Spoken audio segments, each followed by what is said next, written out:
Hello everyone, welcome out to the, I can't get used to this, Kevin, Sky Bacon Stadium in Ozark, Missouri for this edition of YBMcast powered by Game 7 Baseball, Game7Baseball.com.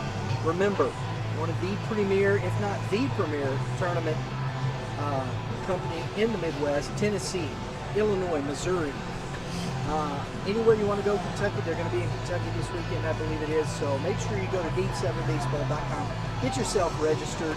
We have some great guests here. We just watched a fantastic game here. And we're starting off the show with a couple of gentlemen from St. I always forget the Saint in there. The St. Francis Borgia Knights. Kevin, take it away.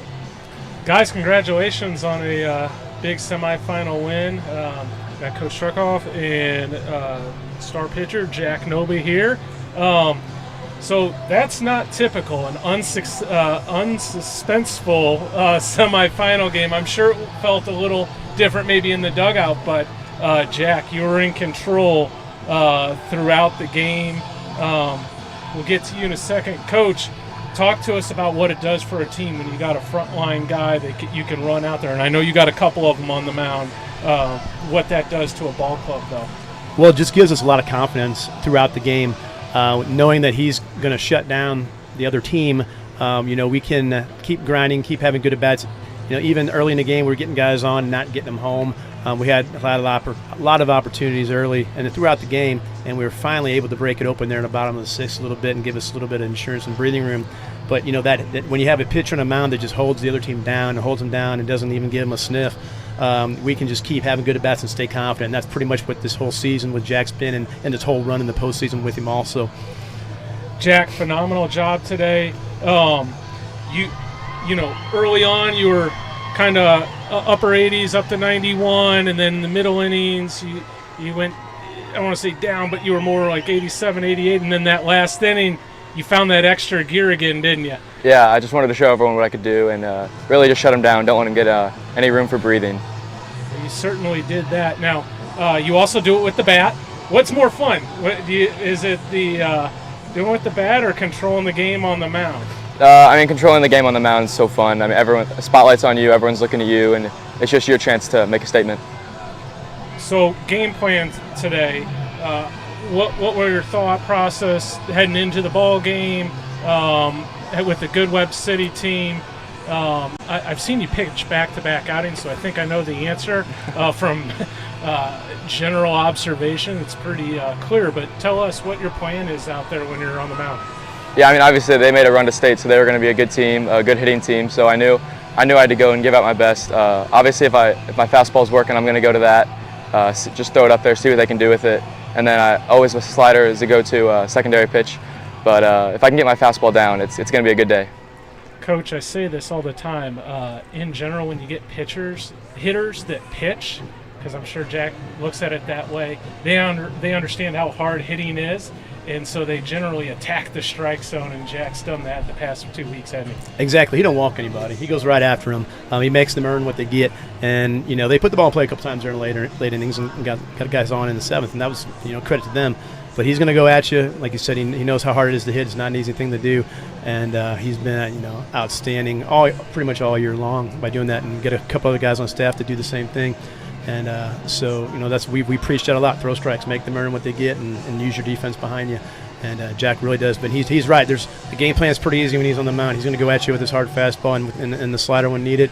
We didn't know as much about Webb City as we did on Glendale. We didn't. We knew some things, but especially by the top of the lineup, but not as much on the bottom. But Jack dominated throughout the game, and just like he did on last Saturday. So now I've seen you guys play back-to-back weeks, and just another observation is defense seems to be a calling card for your ball club. You guys play really good team defense from my observation, and we've talked about this throughout the whole week. The teams that are going to limit the mistakes and limit the other extra opportunities for an opposing teams are the ones that are going to be super successful in the state tournament. It's always easier to pitch if you know your defense has your back. So I don't have to worry about striking everybody out. I can let them put it in play, and my defense is going to go to work, and they're going to have my back throughout the game. And that's exactly what they did today. And right, our infield defense has been pretty solid all year. McPherson at third, when Nobe's at short or Eckhoff at short, who's over there, and Dooner's really come in and just been nails as the second baseman, and having Reagan Condiment at first, a big target who can just pick anything at him too. He saves a lot of errors that way. Those guys on the infield are incredible. And then Tyler Cromer will go get it in the outfield. He's got very good speed in center. And our corners with Kelling or Packy or more, they can also make plays out there. So we're fairly solid on as far as the season goes, which makes our pitchers want to throw strikes too. Pitching and defense will always travel. Going back to your home ballpark or the sectional game, you guys play in a little bit more of an offensive yard, and then here at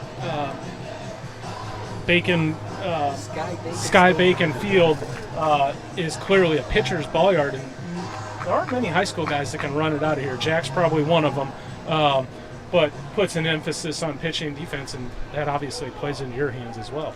Definitely, that ball Jack hit in the first innings out at our place, on the side of the hill in our place. So it did, and the wind was even kind of blowing in here today. It definitely, like you said, pitching and defense will travel. That's a true at any level. Well, congratulations. Best of luck versus Festus tomorrow. You guys did not play in the regular season, is that correct? No, we did not. Okay. Well, that'll be a fun one, and best of luck to you guys tomorrow.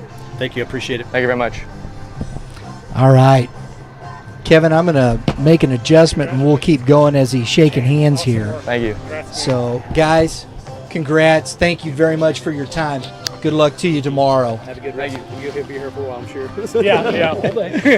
Yeah, we got a little bit going. I'm going to adjust this camera real quick, Kevin, and we're gonna talk a little bit more. We got some more interviews that we did earlier with the Festus coach, and we also talked to Ian Brown, the winning pitcher for Festus, who had a great game. So give me just 1 second here, folks.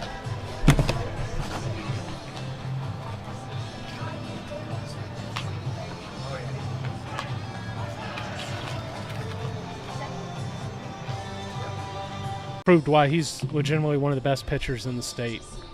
There you go. We also saw Festus over Fort Zumwalt South earlier today in the first Class 5 semifinal. Ian Brown equally to the task. He shut down. They threw a shutout. Ian Brown, kind of flew under the radar, and I was talking to the Festus fans about he'd been out for a year and a half. He's only heading into today, he's only thrown 15 innings on the season, and he's starting the semifinal game. And you're like, what's going on with this?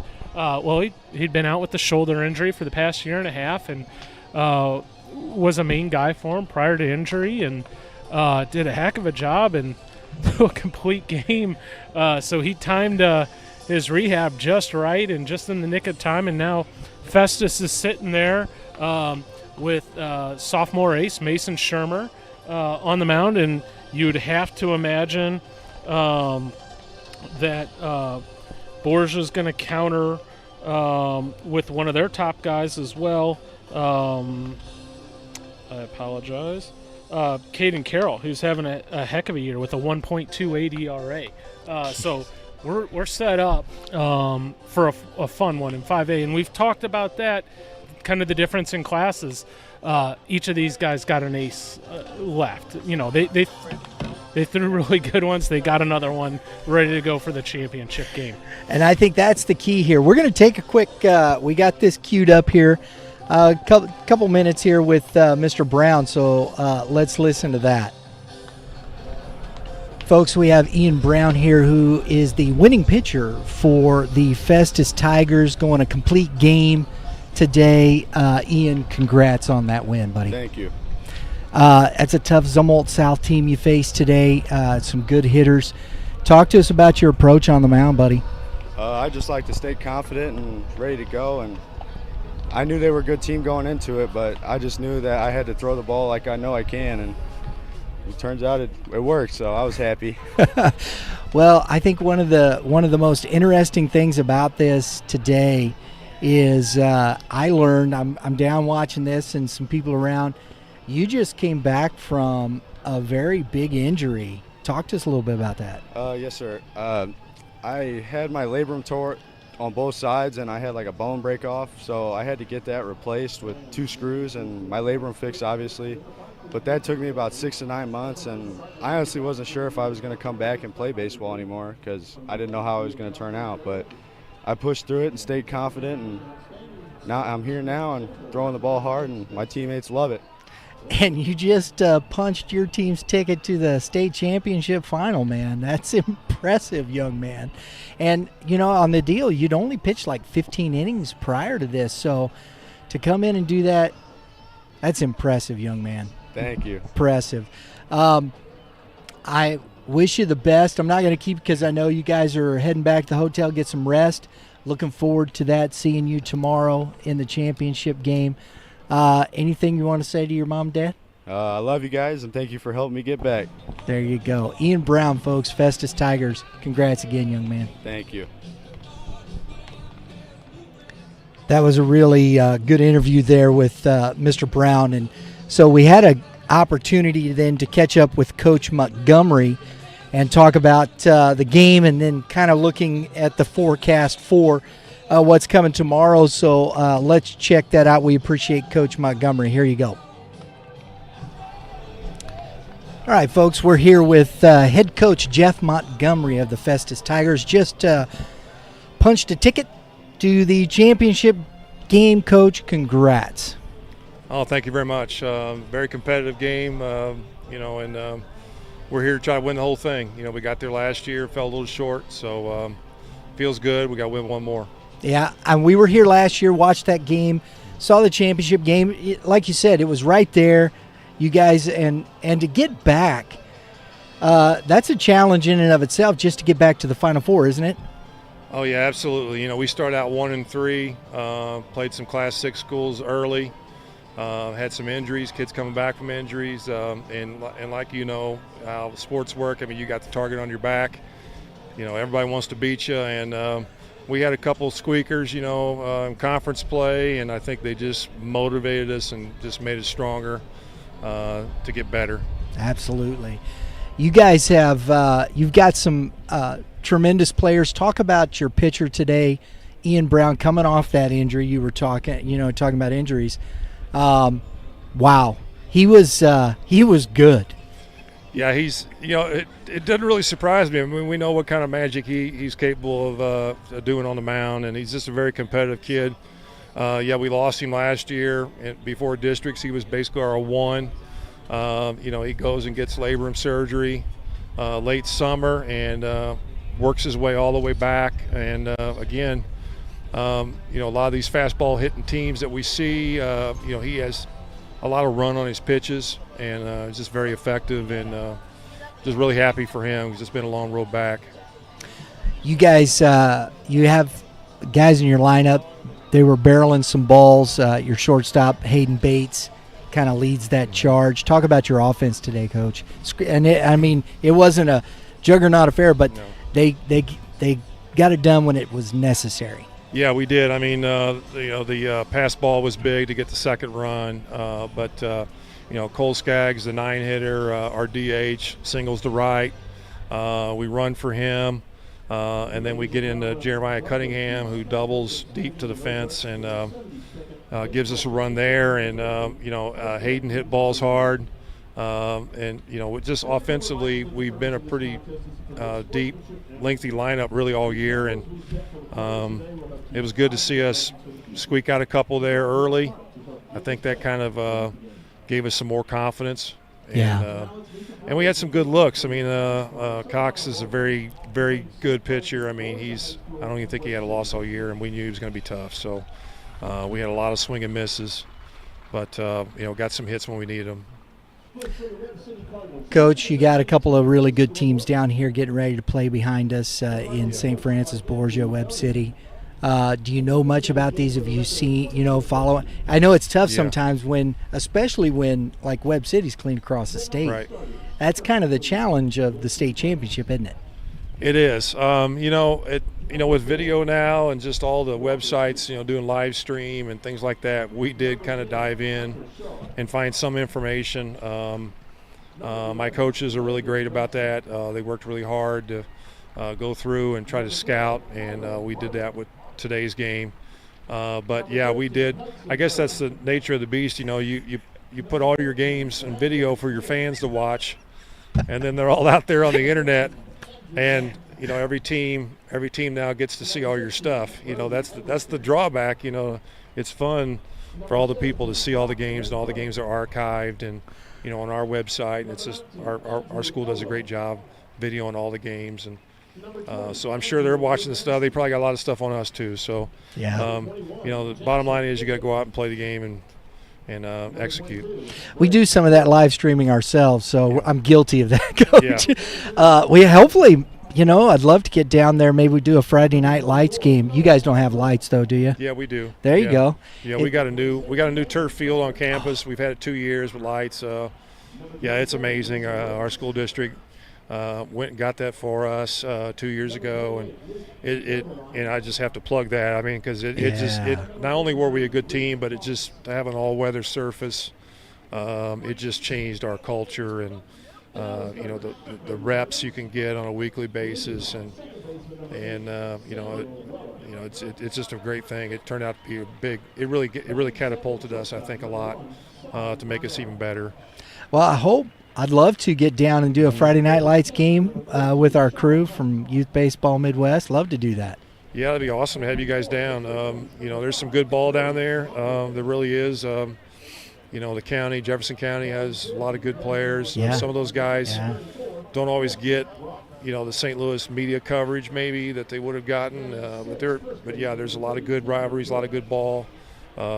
You know, and so I think any kind of exposure, you know, and we try to play a lot of the suburban teams because I feel like that really makes us better, you know, and we get a little bit of exposure too. So because we were able to get, we had at Baldwin, we were out at Baldwin with Kirkwood and Webster Grove, so I'd love to get down there. So I'll catch up with you. Yeah, that'd be great. That'd be fun. So, Coach, it's a pleasure meeting you for the first time, and really enjoy watching your team play. I think they play very well. And good luck to you tomorrow. I appreciate it a lot. Thank you very much. Everybody, Coach Jeff Montgomery from the Festus Tigers.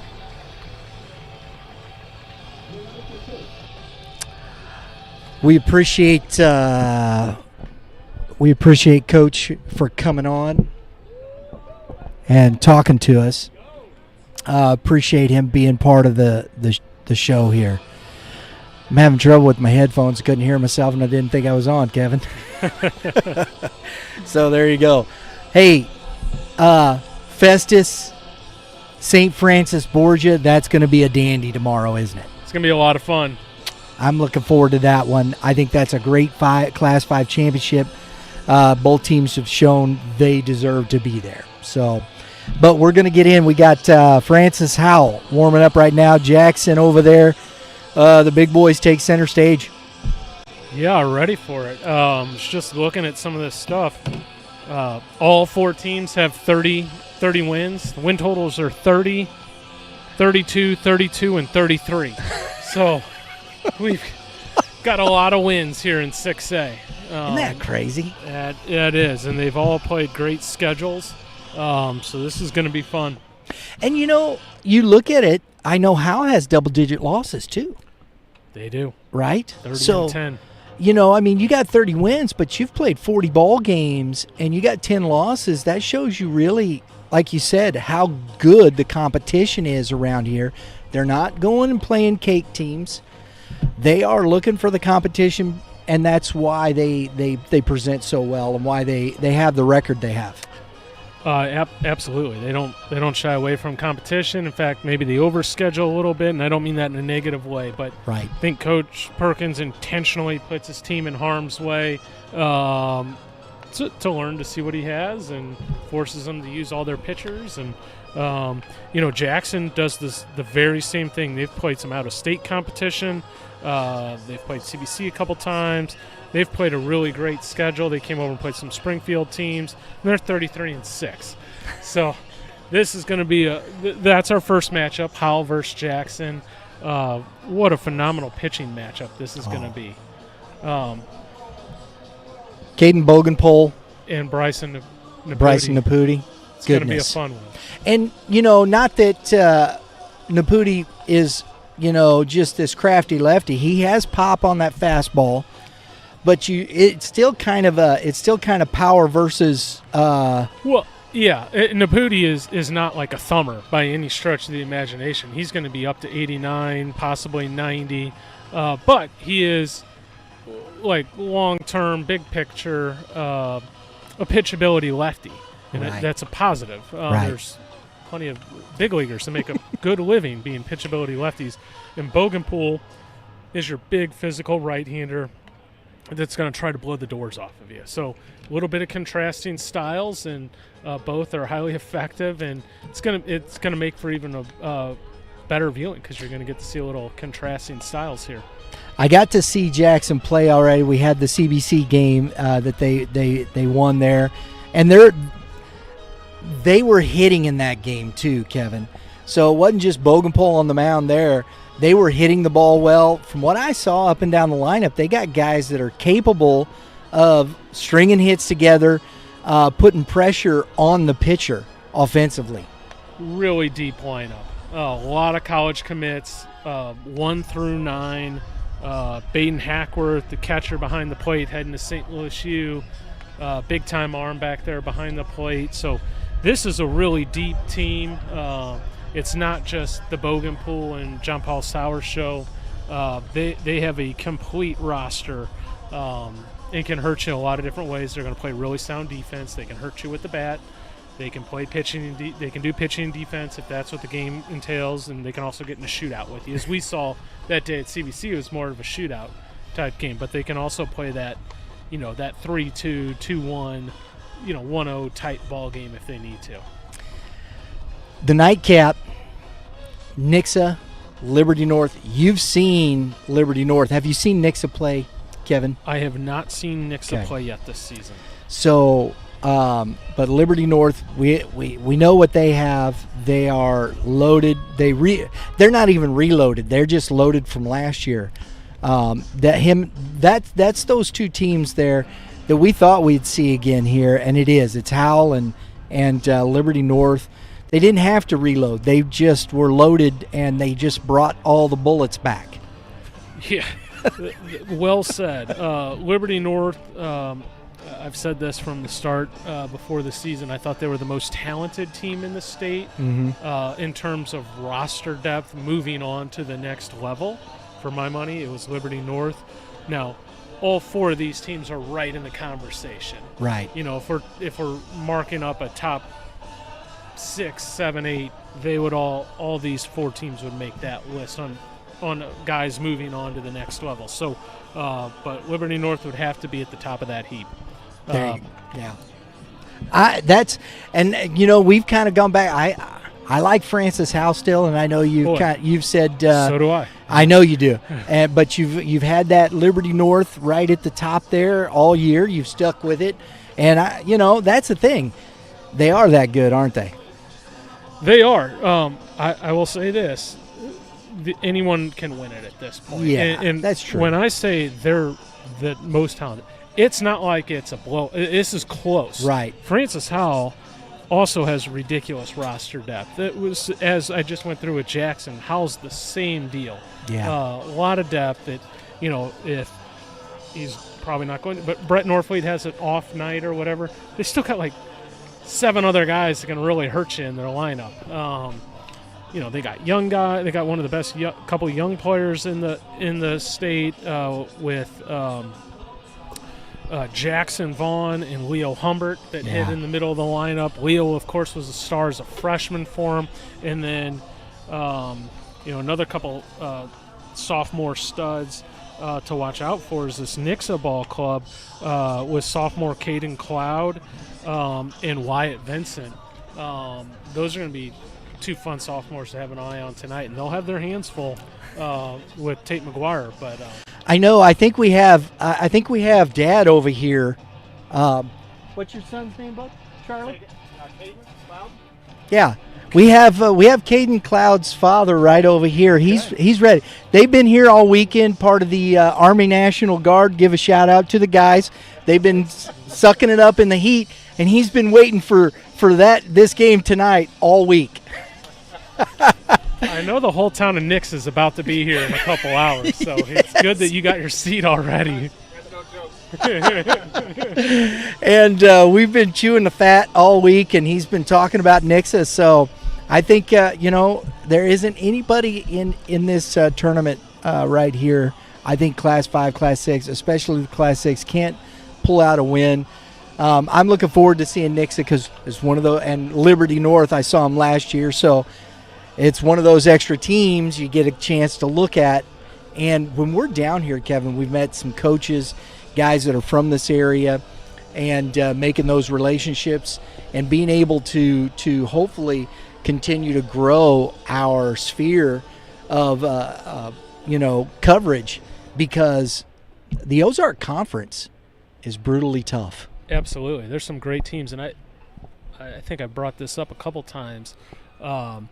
Baseball means a lot in this area, and you can see it. I came down here. I've been down here a couple times this year. The high school baseball facilities here are phenomenal. Yeah. They do a good job. Now, there's some nice ones in St. Louis and Kansas City, but this is an actual baseball, almost stadium. We're talking press boxes, warning tracks, real outfield walls, scoreboards, nice dugouts, nice playing surfaces. There's a lot of care and pride that go into these facilities, and usually when you see that, the product will reflect that on the field as well. I agree. And that's what you look at. You have these kids going on these recruiting visits. Facilities are huge in the college ranks, correct? Absolutely. That's the name of the game at the college level, honestly. And when you have facilities, especially, and we're not talking, the fields, that means, the clubhouse, basically, weight training, all those things that factor. How are you helping your athletes develop, even in high school? Because that's huge from freshman to senior if you really want a program to have a chance at playing on this field in June. Those things in high school are just as important, I would think. 100%. And you see that, we've talked to coaches about that. If you want to keep up with some of the private schools, you need to have that investment in your facility. And the private schools, same way. They have to separate themselves from one another. So, yes, it is an arms race, and facilities are important. And it's also, outside the recruiting process part of it is the development process. And thankfully, we've seen a lot of teams going to field turf. It's not necessarily the games that are missed. It's more about the practices that are missed. Right. Getting on the field, because you can always reschedule a game. You can't get a practice day back.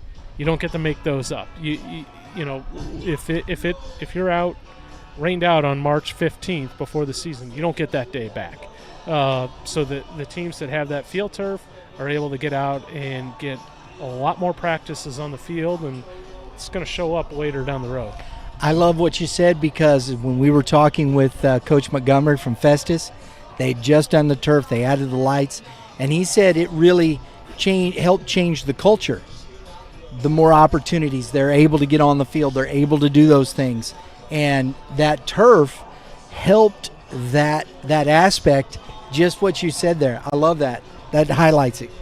Creates a sense of pride for your guys, and then also it's just more fun to go to the park. And even days when you're not practicing, the kids can get out there and practice. If you catch a nice day in December, January, February, and you have field turf, all you got to do is open up the gate for them, right? Yeah. And don't have to worry about going up and dragging the field, and there's a lot of advantages. And I was talking with Coach Montgomery, and I said, hey, you got lights, and he says, oh yeah. I said, we could do Friday night lights, turf lights.